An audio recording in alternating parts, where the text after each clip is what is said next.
We had a really fun project on Earth Day, April 23rd, 2017, where 3 volunteers from the Okemos Swim School, Goldfish Swim School, and a Daisy Scout troop from Okemos, 10 volunteers from that group, came and beautified the Nancy Moore Park with various flowers. They raked up mulch, they mulched around a lot of trees, and just really did a wonderful job getting that park all ready for the busy summer season. We had 3 wonderful events on Arbor Day of 2017, ranging the Arbor Day weekend. On April 28th, 120 5th grade students from Murphy Elementary planted 35 native hardwood trees at Lake Lansing North. On April 29th, 35 neighbors planted 175 trees in the Tower Woods neighborhood as part of a large-scale forest restoration project.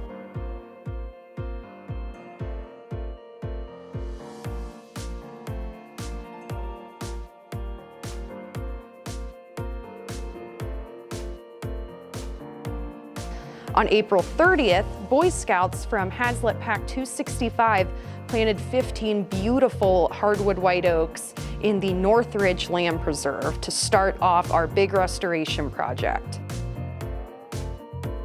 We had a wonderful vernal pool project in 2017. We kicked off, this was our first year for the Mid-Michigan Vernal Pool Monitoring. We had 50 volunteers who attended a training and monitored a vernal pool across Mid-Michigan in the year 2017. This was a collaboration between Meridian Township, the Michigan Natural Features Inventory, Ingham County Parks, the Stewardship Network, and the Red Cedar chapter of Wild Ones. This data will be uploaded into a large database that the Michigan Natural Features Inventory uses to influence policy and laws regarding vernal pool protection. We had a great project in Hartrick Park by adding to an existing monarch garden. This is an official monarch way station point, which will help the endangered pollinators on their long flight from Canada to Mexico and their annual migration. Dave Rajkowski, Julie Taliber, and 90 students from Bennett Woods Elementary in Okemos came and helped plant over 100 different flowers in this garden, and mostly these were milkweed species, which are very important for the monarch butterfly. The other flowers will also help pollinators such as bees, birds, and other butterfly species. Our season starts in May. We'll plant seeds, all the vegetables, and we just start fertilizing and maintaining the plants. And during that period of time, from about May to the 1st of June, we average 200 to 300 students from schools from the area, and they come to the village and we take them through role playing. They are pioneers and where these vegetables come from, and try to make the students understand that these vegetables weren't here, the plants weren't here, that the pioneers had to bring them when they crossed the ocean and what they particularly like. So there were no beets, there were no carrots, and so they actually had to build their life from here. In the fall of 17, we dedicated our new Planted Pink Garden, which was a collaboration with the Garden Club and many different local businesses. And it was a lovely, lovely garden to imagine the world without any cancer, breast cancer. There are bricks to remember those who succumbed and those who survived. And it's just a lovely place to sit and be with your loved one overlooking the lake. Whenever the parks are taken care of, there is a connection between the senior generation and the youth. That's the only way parks can be maintained, because out of love, seniors are volunteering, and when they connect with the younger kids, and then those parks look fabulous. So that servitude led me to these, and I have found volunteers in the community who are very willing to work with these youth. So my job is pretty much to bring those together And when you see that learning happen from one person teaching how to plant a bulb and the kid grasping it at a middle school age, first they go, like with a national initiative, they go out in fourth grade, third, fourth grade, and when we are doing it in eighth grade level and then high school level, then I think we are doing the full circle where they will always come back to Mother Earth. Our annual Love a Park Day took place on May 20th, and across 4 parks we had 50 total volunteers. In Wanch Park, we had a daisy troop from Williamston help plant flowers and rake mulch. In Ferguson, Hazlitt Scout Troop 265 and members of the Greater Lansing Young Professionals Kiwanis Club spread play surface, mulched, and planted beautiful flowers that bloomed all summer long in Ferguson Park. In Orlando and Hillbrook Park, Township Board member Phil DeShane, the Hazlitt Kiwanis, Meridian Dims, Bobby Dubine, and numerous other neighbors of these parks came together and pitched in to give these parks a thorough cleaning before the busy summer season. Flowers were planted, mulch was put down, and trees were even replaced at these beautiful parks. I'm Larry Hennessy, and this is the Sander Farm natural area. And I have been taking care of the bluebird houses on this park for about 20 years now.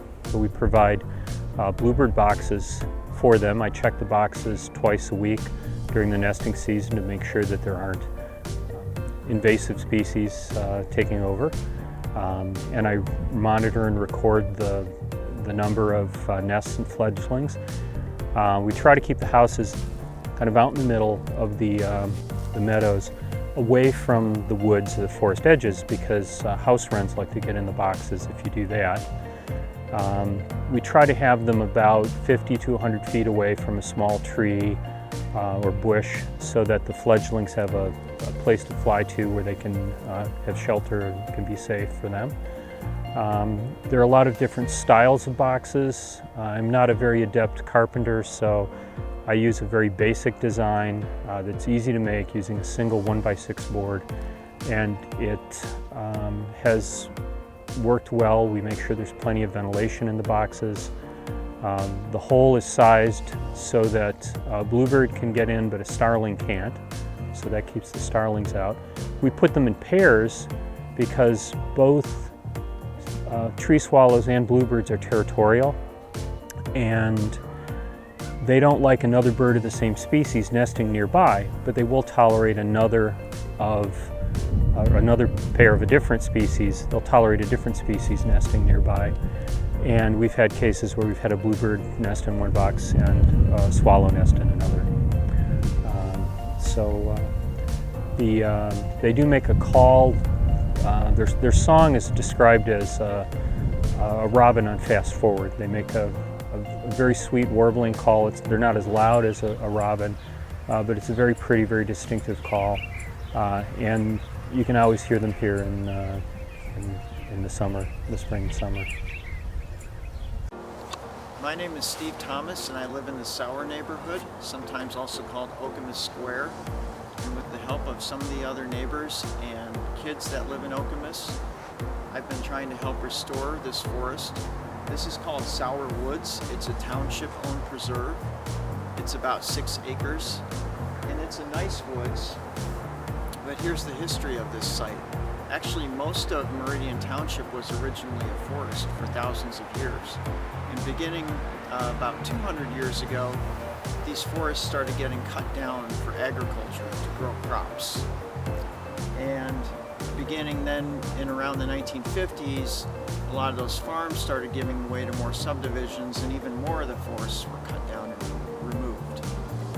So we do still have patches of forest left like this, Sauer Woods, and it's nice, but it's not entirely healthy. And the reason is that the agricultural era and the modern era have been hard on this woods. A lot of trees were cut down to make during the farming era, and also a lot of grazing occurred in these woods, probably with horses and cows and maybe even pigs.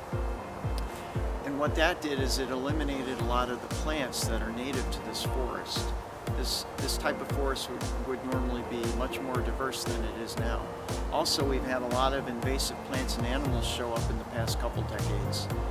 And so me and some other neighbors have been trying to remove some of these invasive plants and also gather some native seeds from remnant populations of similar forests that are left in the township. And we are removing the invasive things and bringing in native, locally grown seed and planting them here by hand. And my vision for the long term is that this will be a woods that's healthier, has higher diversity of plants, more wildflowers, and also has bigger trees, and is a fun place for kids to play all year round, kids that live in this neighborhood for decades ahead of us. The Seed Ball project in September of 2017 was a really great time. We had 90 students from Murphy Elementary come and enhance our beautiful restored prairie at the Davis Foster Land Preserve by making and creating seed balls from native forb seed. The students got to make the ball with soil and seed and toss it into the prairie. These forbs will support pollinators in the years following. We've done 3 plantings now, coming with various Michigan hardwoods and some great success with some oak trees, swamp oak, some bur oak, and numerous others.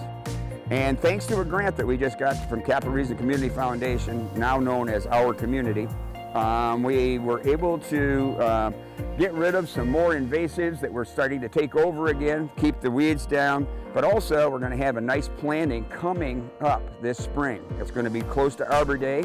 We'll be in the 275 to 300 trees that we'll be planting at that time. And the nice thing about it is it's a kind of a family-oriented affair.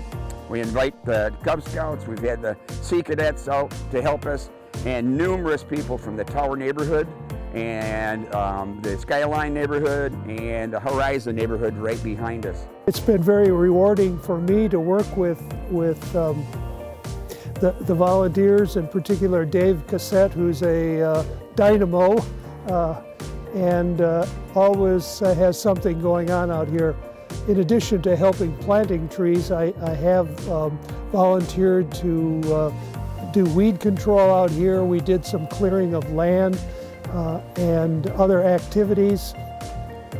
And we hope that long before I'm out of the picture, this will be a hardwood and pine woods that will be not dissimilar to what it was originally before the land was clear. This is an excellent example of sampling, if you will, of the great volunteers that we have that have come out to help plant the trees and whatnot. We also partnered with MSU to host the MSU Global Day of Service in 2017. 15 volunteers ranging from students, staff, and professors from MSU came together at Davis Foster to remove invasive species that might have invaded our restored prairie. Our fishing derby was a huge success this year due to the dedication of 3 volunteers, Kelly Coleflesh, Aaron Babbitt, and Mark Stevens, who taught over 100 kids how to fish and helped all of them catch award-winning bluegills.